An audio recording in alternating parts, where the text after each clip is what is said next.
После майского путешествия жизнь довольно быстро вернулась в привычный ритм. Дни за работой, проекты, задачи. Свою ежедневную работу проект-менеджером я не могу показать. В кадре будут только мои пэт-проекты, монтаж этого видео и загрузка видео на стойке.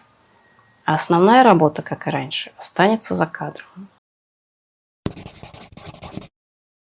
Большая часть недели проходит незаметно. Дни просто сменяют друг друга. Есть что-то удивительное в повторяющихся процессах. Ты каждый день делаешь разные вещи, но со стороны они могут выглядеть одинаково.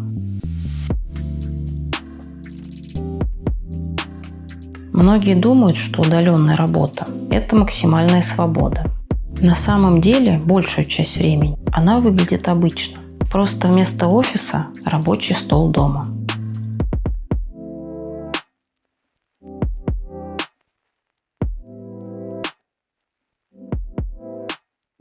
Я подумала, что каждые выходные просто необходимо куда-нибудь уезжать. Не на неделю, всего на 1-2 дня.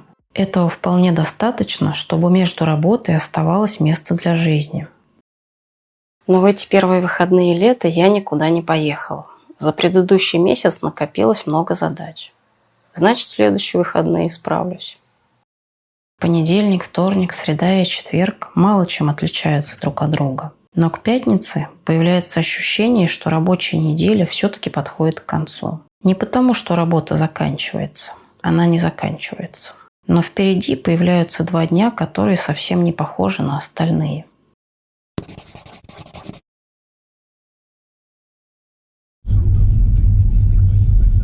Утром город остался позади. Интересно, как быстро меняется ощущение времени вместе с изменением картинки за окном. Перед прогулкой на лошадях завтракаем на лесной дороге. Горячий кофе, блинчики и пение птиц. Потом немного осваиваемся. Уздечка, стремена, седло. Все это выглядит довольно просто, пока не пытаешься разобраться. Не повисал, не болтался, а у нас был контакт с трензелем. Вот, примерно таким образом. И, конец болтается либо слева, либо справа, без разницы. По управлению абсолютно примитивные. Тянем налево, идет налево. Тянем направо. После прогулки угощаем лошадей морковью. Ой.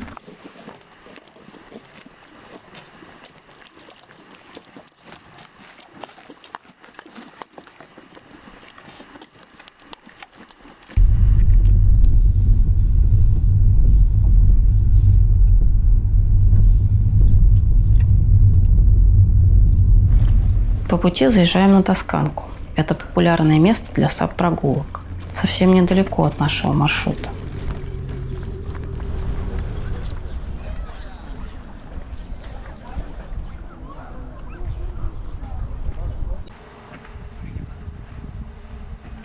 Обедаем в интересном кафе неподалеку.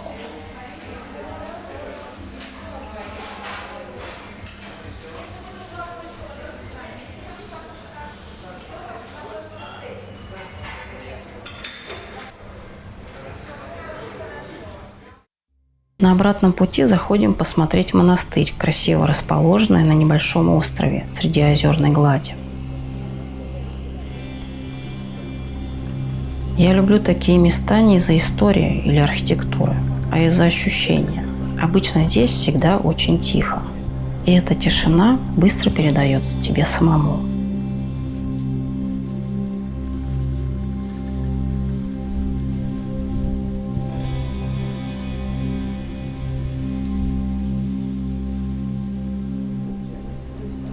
На следующий день выходные продолжаются. У нас в городе ежегодно проходит Кубок губернатора по выездке. Честно говоря, раньше я бы, наверное, даже не подумала туда поехать. Но этот июнь как будто научил меня чаще говорить, почему бы и нет, новым местам и событиям.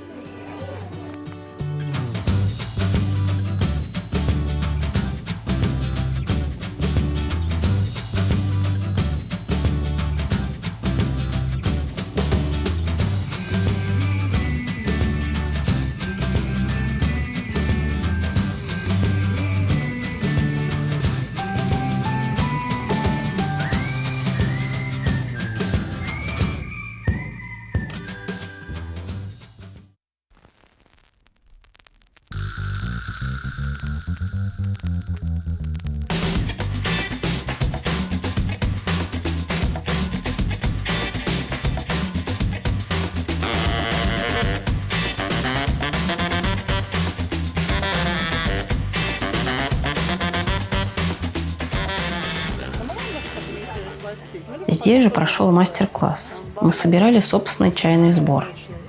Минут на 5 я стала частью процесса. Я очень люблю чай. Для меня это не просто напиток. С чашкой вкусного чая любое место становится уютнее. После таких выходных возвращаться к рабочему ритму даже приятно. Я успела немного перезагрузиться и соскучиться по рабочим задачам.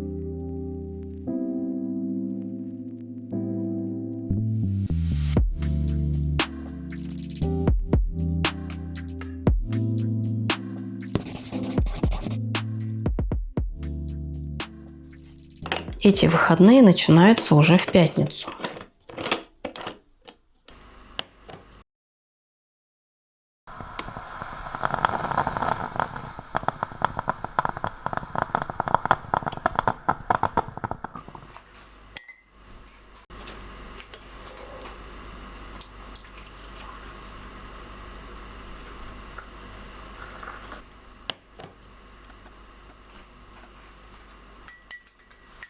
Едем в замок Шереметьево.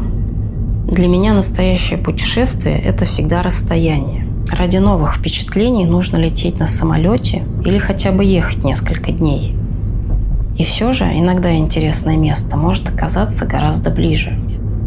Я уже была здесь раньше, но прошло достаточно времени, чтобы захотелось вернуться и посмотреть на все свежим взглядом. Дорога постепенно закончилась, и впереди показался замок.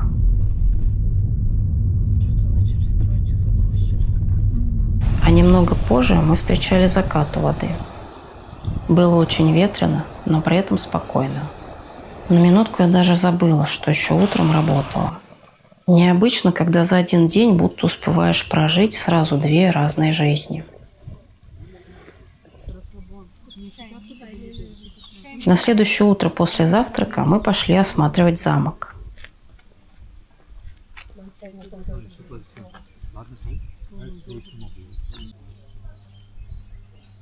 История замка началась в 1812 году, когда село Юрино купил богатейший помещик Нижегородской губернии Василий Сергеевич Шереметьев, внучатый племянник графа Шереметьева, фельдмаршала Петра I.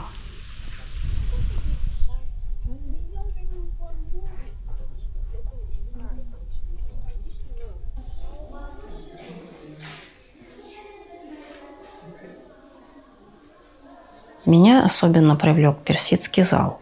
В нем сохранились цветные мраморные колонны, привезенные из Италии.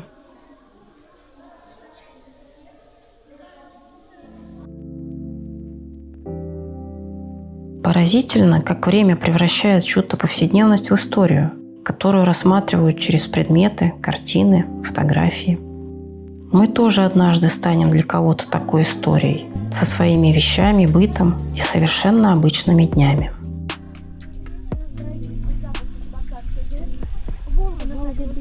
С балконов замка открываются совершенно потрясающие виды на Волгу. Здесь смотрим под ноги. Также мы заглянули в подвалы замка. Просто когда замок строили, земля была где-то выше, где-то ниже. Соответственно, и подвалы где-то выше, где-то ниже. В 1983 году.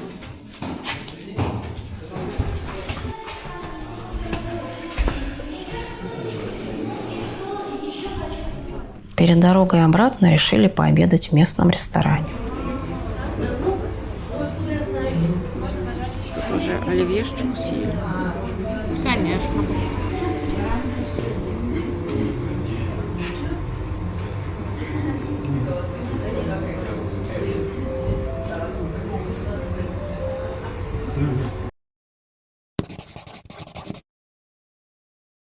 – 21 июня – Международный день йоги. Ранним утром я пошла на йогу. После мы позавтракали прямо в студии йоги. А потом все вместе выбрались на природу в честь праздника. Прошли немного по маршруту Нижнего 700. Не было цели взять весь маршрут. Просто немного прогулялись по лесным тропинкам.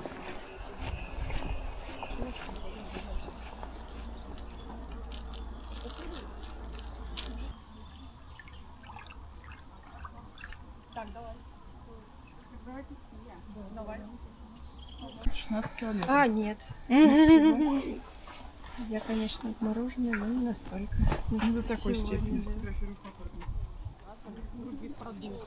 Ну, то есть, Никуда не торопились и разговаривали о практике йоги. А я вот думала, что, например, ты начинаешь заниматься, и получается так, что...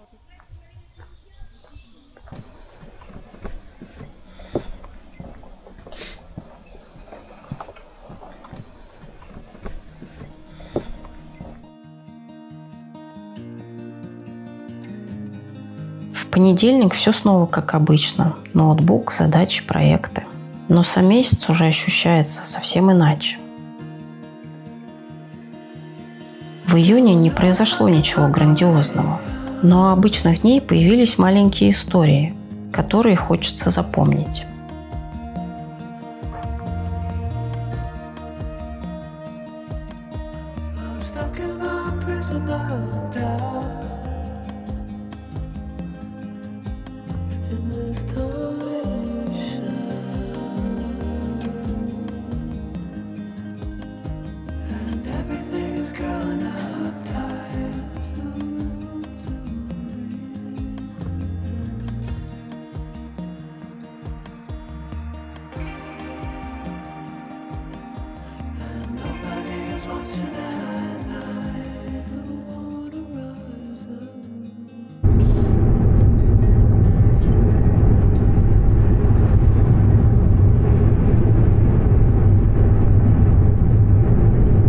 Последние выходные июня я провела в лесу.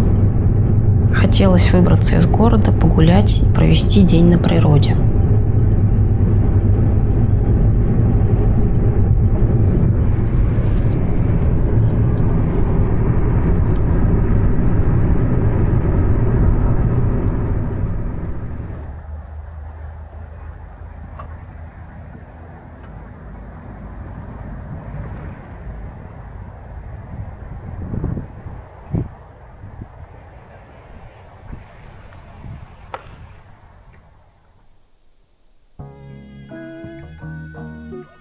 Собирали землянику.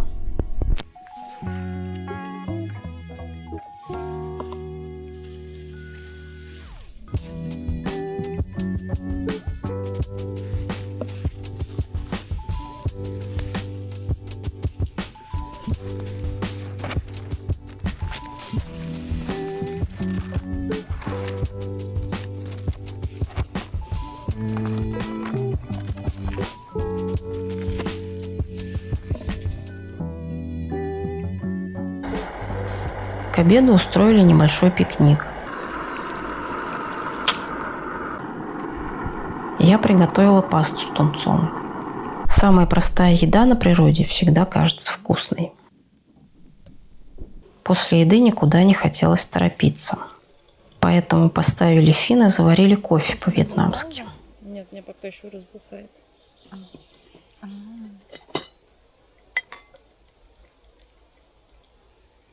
Блин, комарье появилось, надо еще спиральку выжигать.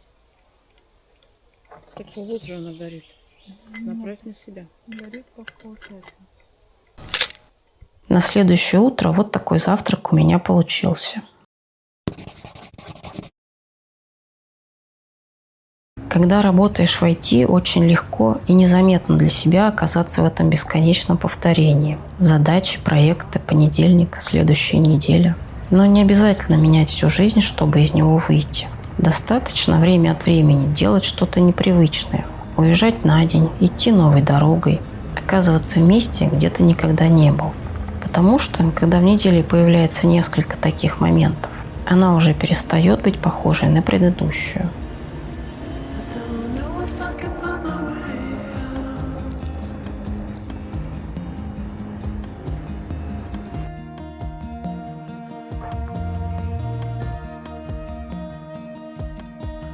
Stuck in a prison of doubt.